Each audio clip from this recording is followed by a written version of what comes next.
What the hell is true? Politically, philosophically, religiously, nutritionally, is there a truth? And does it even matter? Well, let's cut right to it. Yes, I believe there is truth. And to the degree something is true can be measured by the health or sickness it creates. Let's dive into it. This is Wisdom Warriors. I'm Christian. This video was inspired by a recent conversation with a special someone, and she asked me, what is truth? Instead of going down a theological or metaphysical rabbit hole, I reframed the question, what is a good measure of truth? And to me, I realized that truth creates healthiness. The more true something is, the more healthiness it exudes. Kind of like if your personal philosophy is very true and rooted and aligned with your essence, you're going to be a very healthy person. The more your nutrition is true for you, the more healthy and vital your body is going to be. The more true your ideology is for your society, for your peoples, the more flourishing your people is going to be. Truth creates healthiness, and lies or falsehoods or false ideologies create sickness. They create disorder.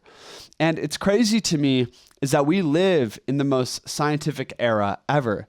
But it doesn't seem like we bring science into anything that actually matters.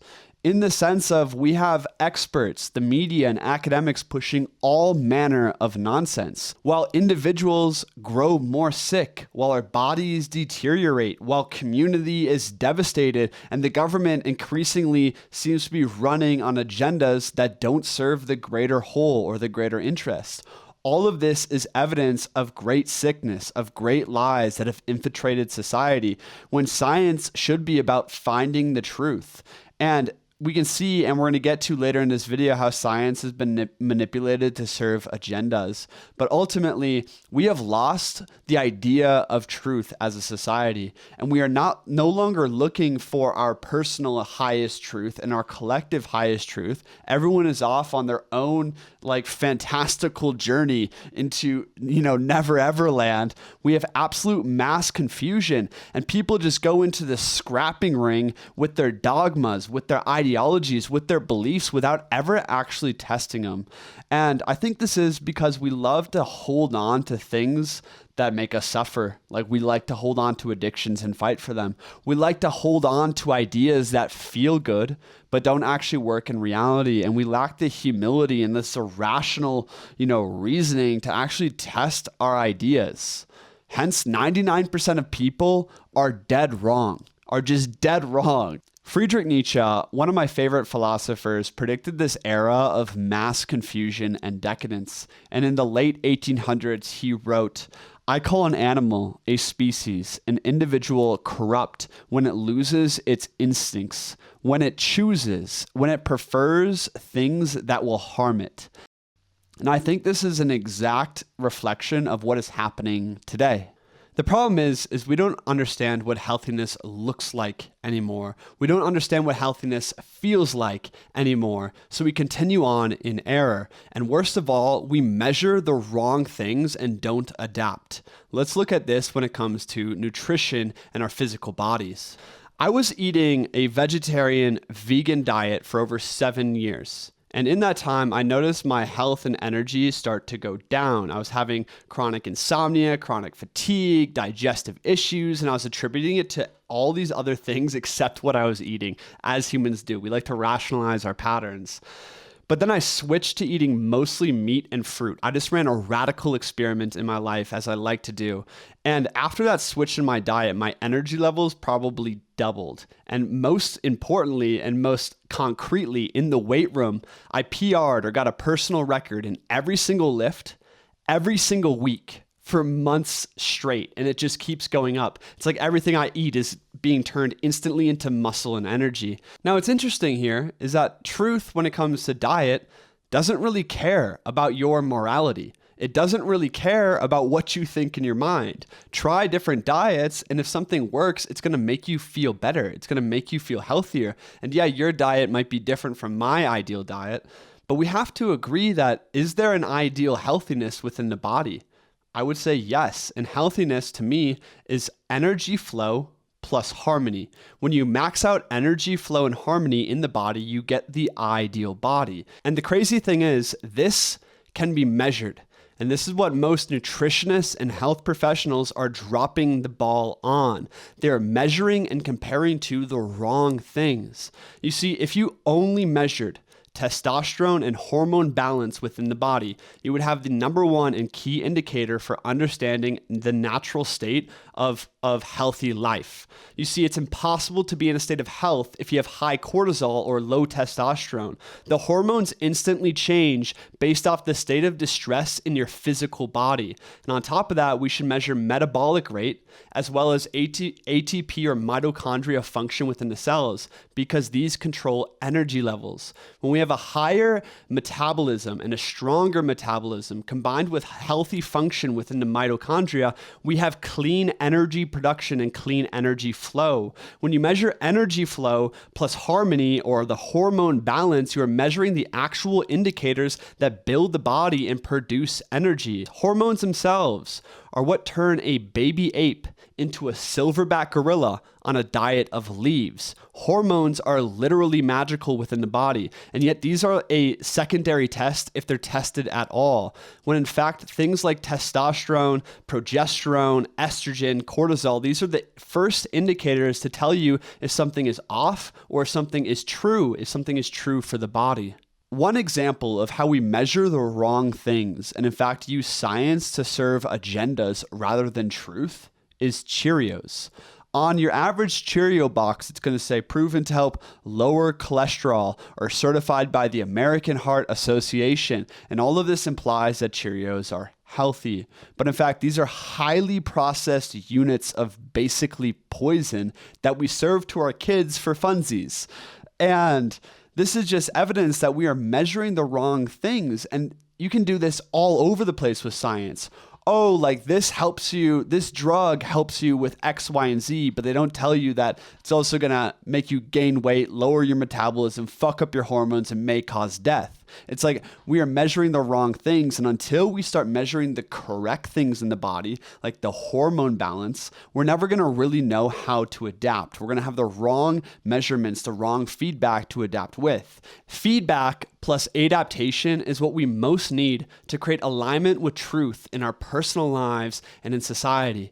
And unfortunately, in this age of science, we never learn lessons. It's insane to me. We can implement things on a governmental level, but then there's no accountability ever. We don't create any adaptations to the benefits or to the disasters of policies. The same thing happens in all of our personal lives. Each of us subscribe to a nutrition path, a philosophy, an ideology, a religion, and yet we don't take measurements for how this affects our lives. So therefore, we just blindly subscribe to certain dogmas and then fight for them tooth and nail. And if you ever just go look at Twitter, this is just a testing house for everyone scrapping about their ideologies and their philosophies when 99% of them are just dead wrong. We need humility. We need humility and reason and the spirit of constant experimentation again. My friends, we need to get off our high horse and realize we are wrong unless we are absolutely flourishing. And look towards absolute flourishing and let's start going that direction. Let's talk about truth in your personal philosophy. Now, the personal philosophy is essentially your value system and your value structure. Now, most people are very unconscious of what they actually value, and their revealed preference reveals that they really value pleasure, hedonism, the victim mentality, and entitlement. These are like values of the modern day, along with things like kindness, equality, and tolerance. And these obviously create a weaker, a lower self-agency, and a more resentful person. I don't think a victim mentality and entitlement is a very good personal philosophy.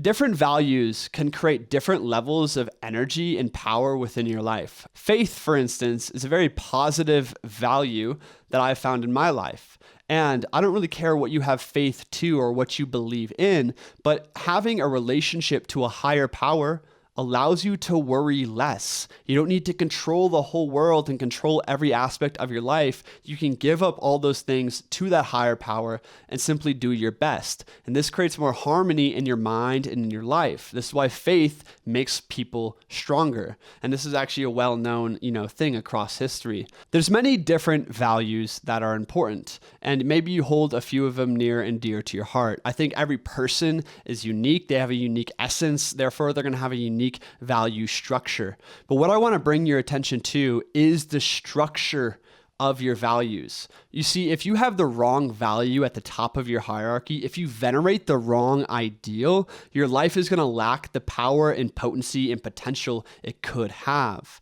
For instance, I once put spirituality at the top of my value system. And as a result, my life kind of lacked potency. I got stuck in a lot of different ruts, and it didn't feel quite true. But when I replaced spirituality with courage, and I put courage at the top of my value system and tried to lead my life with courage, whether that meant leaving relationships, overcoming addictions, going into the resistance of writing a book, like wherever I could practice courage, wherever there was fear and resistance, I did that. And in doing that, I shed my skin so many times. I overcame so many past versions of me, and my life exploded with new power. And it just showed me that, wow, the ordering of my value system with courage in the lead, the courage to actually stand for what I believe, and the courage to speak what is true for me, the courage to make decisions that might be really hard to do right now, but very beneficial in the long run. This thing changed my life forever, and it created an unbound level of vitality that I'm still, exploring and expanding today. So it just shows you is like, what does your value structure have at the center or at the top of the hierarchy? Because this is really important. And this gets into a reflection of the true state or the ideal ideology, which we're about to get into, in the sense that there is hierarchy. If you put a bad value like the pursuit of pleasure, or you even put a mediocre value like kindness at the top of your hierarchy, yeah, it could be fine. Your life could be okay. But is it maximum flourishing? What system of values, what table of values, what hierarchy of values inside is going to create maximum flourishing? That's the question. Not what is going to create mediocre flourishing or what's going to be okay. I'm looking to create maximum flourishing. And when you create maximum flourishing, you know you're in alignment with truth. Last thing I want to say here is trying to structure your value system in some kind of hierarchy can feel very rational and tedious. I don't actually recommend it. I just recommend changing out what you venerate as a hero in your life. Really think about it. What is your ideal story? What is your ideal hero like? What are his qualities? And that's a better way to gauge what is at the core of your value system. The next step is to gauge whether that hero ideal is in alignment with your essence, with the individuated nature at your core. And this is really what I believe we're here to do. We're here to get to dig down into the essence of who we are and bring it forth. That's the point of this whole human stuff. And the problem is when we have ideals or models that are outdated or not right for our level of development, we're going to be stunted. We're not going to create radical healthiness. For instance, when that spiritual sage ideal model was ruling too long, I lost potency in my life. I needed to update the model of what I was venerating. And I think we all need to do this, is get clear as what are we deep down, and how can we create a model? How can we create an ideal that reflects that and that draws it out of us? Just a thought. And this leads directly into my views on governance. Just like there is an ideal harmony and energy within the body, there can be an ideal state, an ideal flow of energy and harmony within a society. And just like in our personal philosophy, how we need to root down into the substance and fabric of who we are and will that forth in order to create maximum flourishing, I believe the same thing is true for each people's. A people's project, the governance project, is about revealing that which is already there, the ideal structure or alignment with reality, because that ideal alignment is going to create flourishing. Now, in order to get to this ideal alignment, there's a million different theories. You could follow Marx, you could follow the traditionalists, you could follow the neoconservatives or the liberals. Everyone has their model of utopia that they're fighting for. But the thing is what we actually need to do is start from the basics, start from first principles, and then constantly create a feedback cycle of accountability plus measurement. This is what every nation has failed to do forever. And this is actually what we have the opportunity to do today, is create a feedback system with accountability. You see, a democratic government, for instance, without accountability is doomed to absolute decay and failure because politicians make decisions that are short-term thinking in how they can get back into office quickly. They're not thinking about the long-term health of the nation. Hence, democracy itself in this current form is obviously very sick. It's obviously untrue. It is wrong. And that's mostly because there's no accountability for leaders. In ancient Athens, if you were a poor general and you got a bunch of your friends' sons killed in battle, you'd be executed. Today, if someone makes a poor economic decision that leads all of their grandchildren basically homeless and miserable and poor, like we made in 1971, well, whatever, at least you got rich doing it. So when it comes to society and ideologies, the degree something is true can be measured by the healthiness it creates. And I believe there's an ideal level or an ideal harmony of healthiness that can be created. This is the idea of a true state. A true state to me is something that is trying to awaken within each group of people, but false ideologies and poor measurements block its manifestation. You see, when we measure the right things and actually gather historical data and then adapt with an open mind, we can actually ascend towards greater healthiness because we are coming closer to truth, the true state. Personally and societally, this works. Create the conditions for healthy flourishing, measure and adapt, keep pursuing healthy flourishing, and boom, you get to eudaimonia. Eudaimonia is a term that Aristotle coined in his writings, and it means total human flourishing. And the conditions that create total human flourishing should be the main and primary concern of all governmental projects and all national projects. And anything outside of that is missing the primary goal. And this is what science doesn't have. You see, science can be put to use to serve any agenda. So when we lack a first principle and a primary goal, science is of course going to serve all of these darker motives. And this is what we're getting today. And this is why I'm making this video, is we need to reestablish our foundation for how do we know if something is true. And we can know if something is true if it creates healthiness. Think about this in your nutrition, in your personal philosophy, in your religious practice, in your spirituality, in your political ideology, all of it. If it's not creating healthiness, it's wrong.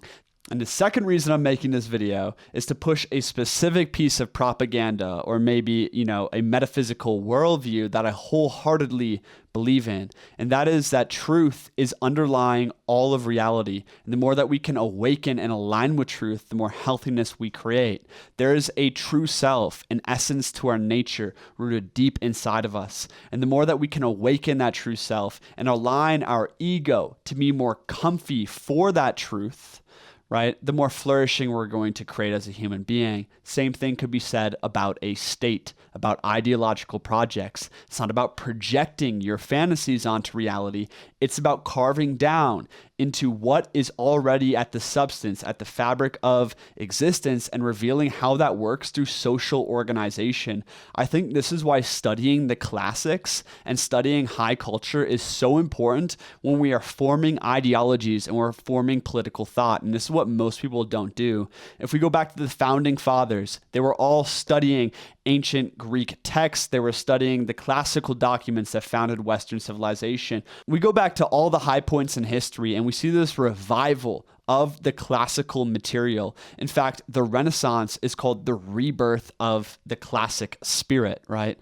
So we need to return more to this classical approach to life, I think, and understand the truth that is underlying all of reality and look at these things amorally. When we study history, it's not about projecting our beliefs and our consciousness, but actually seeing what worked for peoples in the past and then applying it.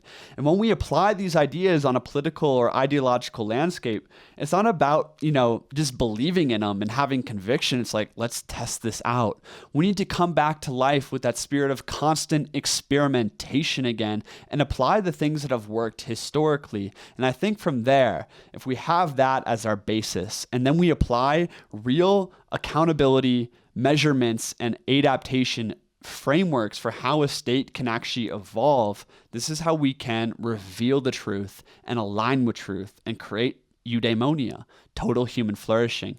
One thing that I think is very hopeful for the future of humanity is the opportunity for decentralized civilizational projects, aka network states. The network state is this kind of new idea that is entering the consciousness of the world, and it's about incorporating things like blockchain, which has the opportunity for full transparency and a historical ledger for every interaction and decision made by leaders, and also things like AI for regulation of the blockchain, and things like the internet can bring people together, like-minded people from all over the world, to actually manifest into a national project of some kind. Whether the network state idea is a success, or we just start incorporating some of these new progressive technologies with classical wisdom into our current governmental structures, either way, I'm very hopeful about the future of humanity. If we can actually just agree there is an ideal state, there is an ideal body, there is an ideal level of flourishing, let's shoot there, and let's actually be transparent in how we measure things, how we adapt, and how we hold our leaders accountable. Without accountability, there can be no democracy. Without accountability, there can be no true and lasting and substantial forms of government that lead to radical healthiness. Everything comes back to observing what is creating healthiness versus what is creating sickness, and having the courage to actually adapt and take measurements. And I hope this video grants you that courage to look at what is sick in your body, in your life, in your relationships, in your society, and recognize it as misalignment with truth, and have the courage to just start running experimentations again, to humble ourselves and let go of our attachments to these identities and these dogmas and these things, and just look at reality soberly and seek to create healthiness. If we come at things with that spirit, man, we're going to create a beautiful freaking world. This is Wisdom Warriors, though. My name is Christian. Thanks for watching. If you're a man out there, a man on a mission, you wanted to be more accountable and grow into your greatest version, I do have a men's group for you. I'm looking for founding members to help me build this culture and build this community. And in fact, something like this could be the foundation for that network state idea. You get enough like-minded people together. One day you could crowdfund land. You could get, basically recognized as your own national, thing, and actually apply the progressive technology and classical wisdom to create a better type of state. I think this is the last frontier available to us. When everything is confusion and everything is just collapsing around us and everything is accelerating to some unknown and uncertain singularity point, we need to create community again. And we need to bring in some really rational and reasonable ideas into that community about how it's structured and how it evolves. No one's really ever done this before, and we have the unique opportunity to do it with modern technology, things like the internet. Just the fact that you can watch this video and engage in this idea is revolutionary. Like, if we can actually take this to the next level, to be in person, boom, this would be life-changing. And that's kind of the vision of what I want to one day do with this channel, even if it takes fucking 50 years to get there. So anyways, hopefully bring in some truth out here. And again, if you want to join that men's community, there's a link in the description below to talk to me one-on-one about that. We're just in the beginning stages of the huge project, but nonetheless, we need to start getting together, guys. Peace. Oh, here's another video for you.